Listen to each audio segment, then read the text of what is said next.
కడప జిల్లా బద్వేల్ మున్సిపాలిటీపై సిపిఐ నాయకులు పెద్దులపల్లి బాబు, నాగదాసరి ఇమ్మాన్యుయల్ తీవ్ర విమర్శలు చేశారు. పేదల నుంచి పన్నులు వసూలు చేసి అభివృద్ధి మాత్రం కొద్ది ప్రాంతాల్లోనే జరుగుతుందని ఆరోపించారు. పట్టణంలోని పేదల కాలనీలలో మౌలిక సదుపాయాలు లేక ఇబ్బందులు ఎదురవుతున్నాయని తెలిపారు.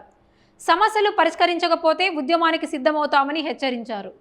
బద్వేల్ పట్టణం 2009లో మున్సిపాలిటీగా ఏర్పడింది. కానీ నాటి నుండి నేటి వరకు పాలకులు, ప్రభుత్వాలు, అధికారులు అనేక వందల కోట్ల రూపాయల నిధులు తీసుకొచ్చి బద్వేల్ పట్టణాన్ని బాగా అభివృద్ధి చేస్తున్నామని చెప్పి చెప్తా ఉన్నారు. కానీ బద్వేల్ నేటికి కూడా ఎక్కడ వేసిన గొంగలి అక్కడే ఉన్నట్టు చందంగా బద్వేల్ పట్టణం ఉంది.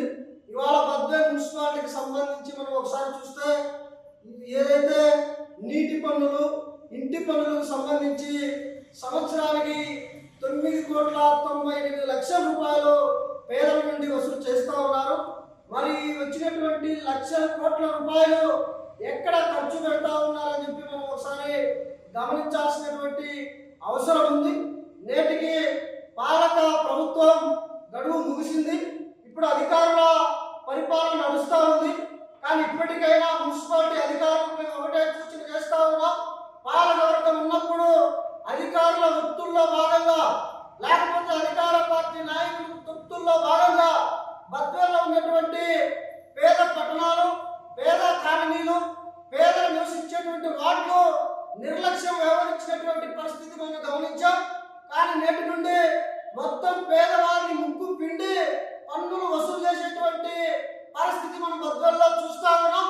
ఇవాళ పేదలకు ఒక న్యాయం, పెద్దలకు ఒక న్యాయం అనే చందంగా పెద్దలు ప్రభుత్వ కార్యాలయాలు వేల రూపాయలు పన్నులు పెండింగ్ ఉన్నప్పటికీ వాటిని మాత్రం పట్టించుకోకుండా పేదవాడు ఒక నెల 2 నెలల్లో గడువు అడిగితే పొలాయి కట్ చేయడం, లేకపోతే ఇంటికి తాళాలు వేయడం అనేటువంటి కార్యక్రమాలు నడుస్తూ ఉన్నాయి. అందుకని అధికారులకు సూచన చేస్తా ఉన్నాం. మీరు వసూలు చేసేటువంటి డబ్బులు ఎక్కడ ఖర్చు పెడతా ఉన్నారు, దేనికి ఖర్చు పెడతా ఉన్నారు అనేటువంటి శ్వేతపత్రం రిలీజ్ చేయాలి.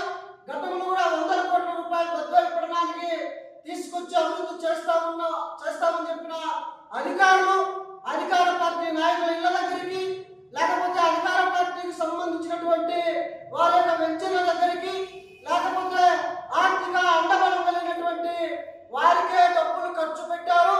ఎక్కడా కూడా పేదల కాలనీలకు ఖర్చు పెట్టలేనటువంటి పరిస్థితి.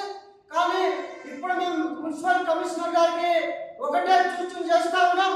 ఇప్పటికైనా మీరు ఏదైతే పేదలు నివాసం ఉన్న చోట, పేదలు నడవడానికి వీలుగాని చోట్ల మీరు ఖర్చు చేయండి, ఆ డబ్బులను అక్కడ ఉపయోగించండి.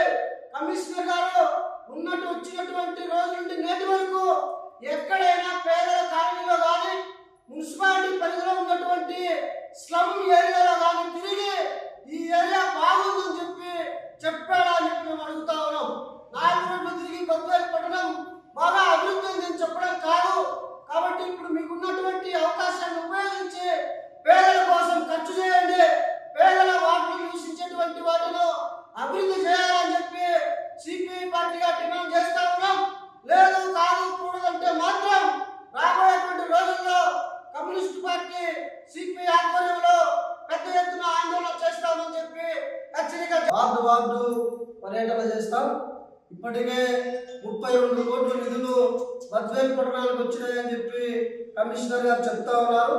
ఈ నిధులు కూడా పేదల నివాసం ఉన్న చోట, పేదలు తిరగడానికి వీలు లేని చోట, డ్రైనేజ్ వ్యవస్థ సరిగా లేని చోట దీన్ని ఖర్చు పెట్టాలని చెప్పి మేము సూచన చేస్తా ఉన్నాం.